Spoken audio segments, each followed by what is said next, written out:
तीन गरीब गर्भवती बहू ने खाया अमीर का खाना। अरे माँ जी आखिर कहाँ चली गई हैं? यहाँ भूख से मेरी जान निकल रही है।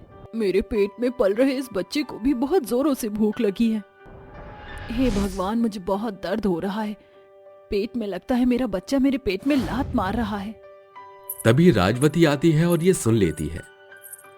अरे क्या हुआ बहू? ये तो बहुत अच्छी बात है। बच्चे का लात मारना बहुत अच्छी बात है। लगता है ये हमारा आने वाला नटखट बहुत शैतान है।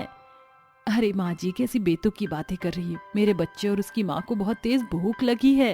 अरे हाँ बहू, बातों ही बातों में मैं तुम तीनों के लिए खाना बनाना तो भूल ही गई। बस मुझे थोड़ा सा समय दो।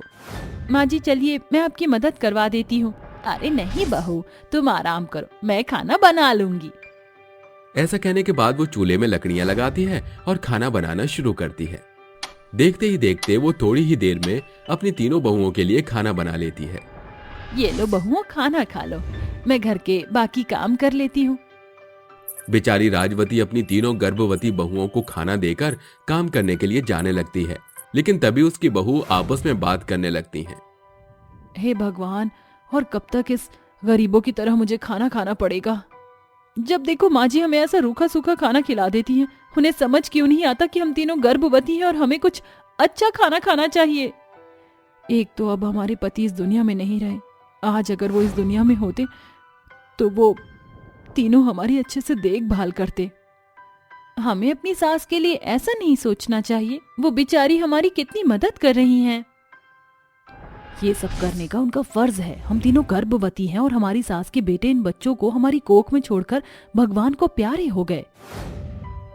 हाँ बिल्कुल सही कहा मोहिनी ने। तुमने हमारी सास को तो हमारी पड़ी ही नहीं है। अरे नहीं, तुम्हें ऐसा अपनी सास के लिए नहीं सोचना चाहिए। वो हमारा कितना ख्याल रखती हैं। अगर तुम उनके बारे में ऐसा सोचोगी तो उन्हें कितना बुरा लगेगा। अरे अनामिका, तुम हमेशा माँ जी की चमची बनकर मत रहा करो। ऐसा नहीं है, जो सच है मैं बस वही कह रही हूँ। संजना और मोहिनी अनामिका की बातों को नजरअंदाज कर देती हैं और गरीबों का खाना मन मार कर खा लेती हैं। ये सब राजवती चुप कर सुन लेती है, जिसके बाद उसकी आंखों में आंसू आ जाते हैं। हे भगवान, ये सब मेरे साथ क्या हो रहा है? मैं अपनी बहुओं की अच्छे से देखभाल भी नहीं कर पा रही हूँ। उन्हें 2 वक्त का अच्छे से खाना भी नहीं खिला पाती हूँ। बेचारी राजवती ऐसा सोचकर अपनी तीनों बहुओं के गंदे कपड़े धोने लगती है। कपड़े धोने के बाद वो बर्तन भी धोती है और घर की साफ सफाई भी करती है। ऐसे ही पूरे दिन वो अपनी तीनों बहुओं की देखभाल में निकाल देती है। अगले दिन जैसे ही सवेरा होता है, राजवती लोगों के घर पर जाकर काम करना शुरू कर देती है। देख राजवती, तू रोजाना लेट हो जाती है। मैं जानती हूँ कि तेरी 3 गर्भवती बहू हैं, लेकिन मेरा पति रोजाना तेरी वजह से लेट हो जाता है। अगर तू समय से खाना नहीं बनाएगी तो मैं तुझे इस महीने नौकरी से निकाल दूंगी। ये सुनते ही राजवती सुजाता के पैर पकड़ लेती है और कहती है, नहीं नहीं मालकिन, ऐसा मत कीजिए। आप नहीं जानती, अगर आपने मुझे यहाँ काम पर से निकाल दिया तो मेरी तीनों बहुएं और उनकी कोख में पल रहे बच्चों की भूख पर बात आ जाएगी। अगर ऐसा है तो कल से रोजाना सारा काम समय पर हो जाना चाहिए। अभी मुझे बहुत जोरों से भूख लगी है। जाकर मेरे लिए गर्मा गर्म पास्ता बना कर लिया। सुजाता के कहने पर राजवती रसोई में जाती है और गर्मा गर्म पास्ता बनाकर अपनी मालकिन को दे देती है। ऐसे ही वो सारा काम खत्म करके अपने घर पहुंच जाती है, जिसके बाद वो अपनी तीनों बहुओं को खाना बनाकर देती है। ये क्या, फिर से वही रूखा सूखा खाना? अरे आपको जरा भी शर्म नहीं आती? चलो मैं अपनी तो झेल सकती हूँ, लेकिन अपने बच्चों की नहीं। मेरे बेचारे बच्चे की क्या गलती है जब उसे रोजाना ऐसा खाना खिलाती हो? बहू मुझे माफ कर दे। मैं पूरी कोशिश करती हूँ कि थोड़ा पैसा ज्यादा कमाऊं, लेकिन तू चिंता मत कर। जैसे ही मेरी तनख्वाह मिल जाएगी मैं अच्छा खाना जरूर खिलाऊंगी तुम्हें। आपको तो जरा भी परवाह नहीं है कि हम गर्भवती हैं, हमारा क्या क्या खाने को मन करता होगा। आप रोजाना हमें ऐसा सूखा और गरीबों जैसा खाना खिला देती हो। माँ जी आप चिंता मत कीजिए, जैसा भी खाना है हम खा सकते हैं। राजवती की आंखों में आंसू आ जाते हैं। वहीं दूसरी तरफ संजना और मोहिनी खाना छोड़कर चली जाती हैं। तभी अचानक से अनामिका को पेट में दर्द होने लगता है। अरे माँ जी, मुझे पेट में बहुत तेज दर्द हो रहा है। मुझसे बर्दाश्त नहीं हो रहा। अब मैं क्या करूँ? हे भगवान, मेरे पास तो पैसे भी नहीं हैं। अब मैं तुझे डॉक्टर के पास कैसे लेकर जाऊँ? वो इतना कह ही रही थी कि तभी संजना और मोहिनी को भी पेट में दर्द होने लगता है। इसके चलते राजवती अपनी तीनों बहुओं को एक डिस्पेंसरी में ले जाती है, जहां एक लेडी डॉक्टर उनका टेस्ट करती है।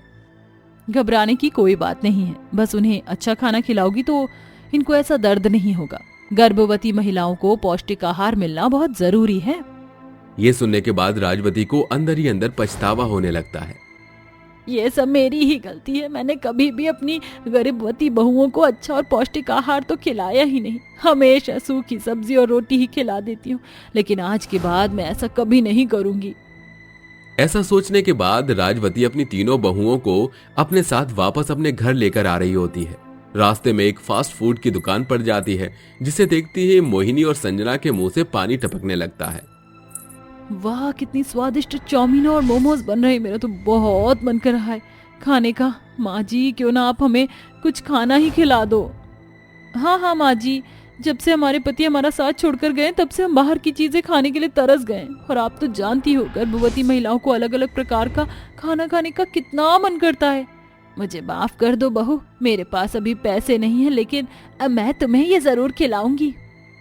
राजवती बेबसी का कारण अपनी तीनों बहुओं को घर ले आती है, जिसके बाद वो अपने संदूक में से अपना सोने का मंगलसूत्र निकालती है। मनोहर जी, मैंने हमेशा आपकी ये अमानत संभाल कर रखी, लेकिन अब वक्त आ गया है कि मैं इसका इस्तेमाल करूं। मुझे इस गलती के लिए माफ कर देना, क्योंकि मेरे लिए, मेरी बहू और मेरे आने वाले पोता पोती के लिए ये करना बहुत जरूरी है।